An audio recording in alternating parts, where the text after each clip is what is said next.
Hello again and welcome to DanWhiteBooks, where today we'll be venturing into the world of fantasy.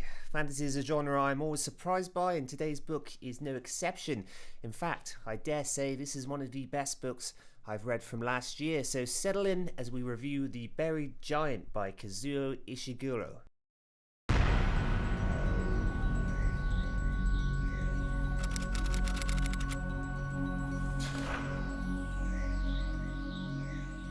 For those who don't know, author Kazuo Ishiguro is one of my favourite authors, famous for works such as Never Let Me Go and more recently Klara and the Sun.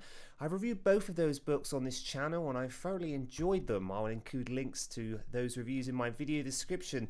The Buried Giant comes before those later works, having been published back in 2015, and unlike those previous works which fall under the genre of science fiction, The Buried Giant instead falls under fantasy. Now, I will admit that fantasy isn't often a genre that I review on this channel, although I do enjoy it. It's not something I often seek. However, it always surprises me, and continuously. I'm ever amazed and ever engrossed by this genre. My shying away from it is only to my hindrance. If you are hesitant yourself, give it a go. In fact, start with this very book here. The Buried Giant is set long ago in a fictional and mythical version of England shortly after the death of King Arthur. It's a blend of history and fantasy. The story begins with an elderly couple named Axel and Beatrice who live with each other in a small village. Their homes are buried into the hillside, symbolising the journey that lies ahead. A mist envelops the land of the British village the couple call home and it extends far beyond. It has a peculiar quality. All the characters surrounded by it forget. They forget their past, they forget moments from just a week ago. They have some vague notion of what has happened. They can still feel distant emotions, but they often don't know why or what these emotions mean. Axel's wife, Beatrice, begins to remember that together they had a son. She vaguely recalls that they had not seen him for some time, but the details are foggy. Although Beatrice can't remember why, she soon feels compelled to reunite with her son, and so the couple embark on what can none other be called an adventure, and along the way they encounter a wealth of different characters, all of whom are affected by the mysterious mist that surrounds the lands. Axel and Beatrice travel through dangerous territory in the hope of understanding not only their own motives, but the strange history of the landscape around them. They learn of war, of devotion to long-lost causes, and questions arise as to whether sometimes it is better to forget, especially if it avoids conflict and keeps peace across the land. I'm certain this scenario has likely happened in the real world, where knowledge is deliberately concealed due to the disharmony it might cause. Kazuo Ishiguro poses the question, is such concealment justified, or is it inherently wrong?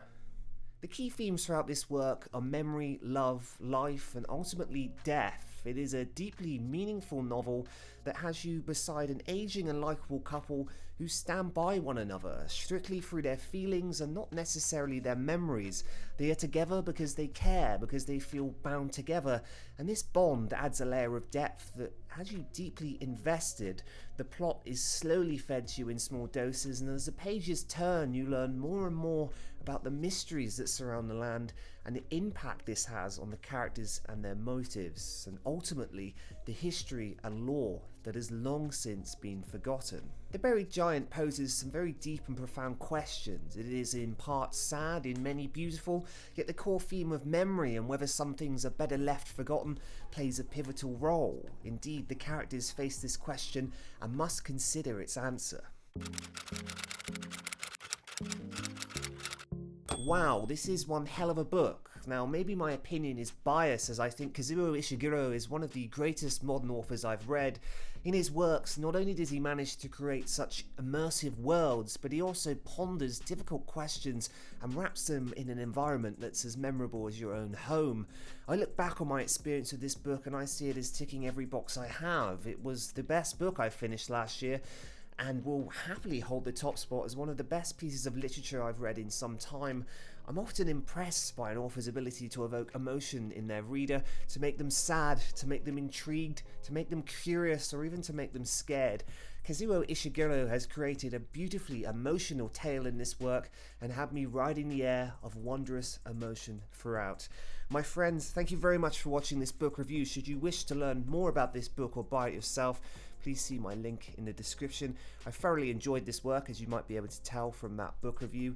It was captivating, memorable, and the genre of fantasy was something new to me that felt necessary. I do put off fantasy books quite a lot, and it's nice to have picked this book up from one of my favourite authors who seems to dip his toes in so many genres yet still make a book which is great. I picked this one up not expecting it to be as good as it was, and I really enjoyed it. It was a fantastic book. My apologies for the long break between this video and the previous. I have been somewhat busy recently. However, I am back for book reviews. The book I'm reading currently is All the Light We Cannot See.